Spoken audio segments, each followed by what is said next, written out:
And by now, we all know about Trump's tweets claiming he was wiretapped by Barack Obama. On March 4th, he first made the claim, and the political firestorm still hasn't died down a month later. 2 days before this, former Obama official Evelyn Farcus was on MSNBC bragging about how much Obama's staff spied on Trump. I was urging my former colleagues and frankly speaking, the people on the Hill. It was more actually aimed at telling the Hill people, get as much information as you can, get as much intelligence as you can before President Obama leaves the administration, because I had a fear that somehow that information would disappear with the senior people who left. So it would be hidden away. Of course, the mainstream media seemed to forget about this admission, calling Trump a complete liar with no evidence until weeks later when independent news sources dug up Farcus's comments. Now, since then, we've seen national interviews with Obama administration officials like former Director of National Security James Clapper. Say, if the FBI, for instance, had a FISA court order of some sort for a surveillance, would that be information you would know or not know? Yes. You would be told this. I would know that. If there was a FISA court order Yes. on something like this. Something like this, absolutely. And at this point, you can't confirm or deny whether that exists? I can deny it. There is no FISA court order. Not to my knowledge. And former Deputy Director of the CIA, Mike Morell. This in no way validates the president's claim that he or his associates at Trump Tower were the target of surveillance by the Obama administration. In those interviews, it's key to understand that both Clapper and Morell make full denials of any activity that could be considered surveillance of Trump, his campaign, or the transition team. Now, fast forward to a few weeks later, in the hearings by the House Intel and Senate Intel committees, as well as blockbuster testimony from the directors of the FBI and the NSA. These are the guys that usually do all their work behind closed doors and in the shadows. We're talking about two of America's biggest spy agencies, and don't think for a minute that that's not what the FBI does. What Comey did instead is confirm that there has been a probe going on of Donald Trump, surveillance which began in July 2016, before Trump even became the nominee, about connections between the Trump campaign and Russia. This is a political bombshell of epic proportions that hasn't been seen since the era of Nixon.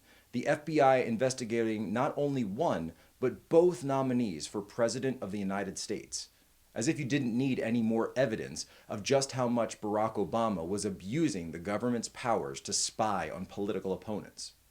What was completely missing in the hearings, however, is the fact that we already know the spying took place. The New York Times itself reported wiretapping on January 20th, 2017, Inauguration Day. That wiretapping report included the naming of Michael Flynn, a private U.S. citizen at the time of collection. This leak was known as unmasking, which is also a felony. Let me back up a sec. Under U.S. law, intel agencies can only legally direct their spying on foreign citizens and entities. But every once in a while, a U.S. citizen might be caught up in that from communicating with a foreigner. When that happens, it's called incidental collection. And it's legally permitted, but the U.S. citizen's name must be masked in order to maintain their rights and their privacy.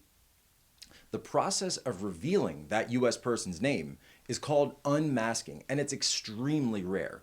Typically, the American would have to be a suspect in a crime, in danger, or have to be named to explain the context of the report. The main issue in this case is not only the unmasking of these names of private citizens, but the spreading of these names for political purposes that have nothing to do with a national security investigation or an investigation into Russia. According to testimony at the committee, National Security Advisor Susan Rice, Acting Attorney General Sally Yates, or CIA Director John Brennan all would have been able to unmask Flynn's name and leak it to the press to help further the narrative that Russia had somehow meddled in the U.S. election process. That would mean that whoever leaked Flynn's name to the press in order to score political points committed a major felony. And guess what? For investigators, this shouldn't be all that hard to figure out. we're talking about an extremely compartmented top secret intelligence, an access that's held by less than 10 people in the entire government. The strange thing is, FBI Director Comey, you remember him, the guy who didn't find any wrongdoing in the Hillary Clinton email scandal with classified information? He also didn't mention anything about an investigation into these former Obama officials. Funny how that works. Independent media sources are now reporting that White House counsel under Trump, Don McGahn, conducted a review of the log requests for each intel document and learned that the person who requested the intel was none other than Obama's national security advisor, Susan Rice, who many remember as the person who went on all the Sunday morning shows to tell us that the Benghazi terrorist attack was nothing more than a YouTube review that got out of hand. Okay.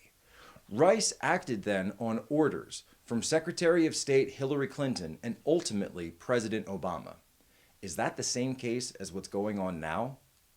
Well, the big difference now is the Attorney General is Jeff Sessions and the President is Donald Trump, arguably the victim of this criminal espionage. Now, whether or not Trump and Sessions plan to use their position to drain the deep state remains to be seen. Hey guys, if you like that, make sure to click like and subscribe to the channel.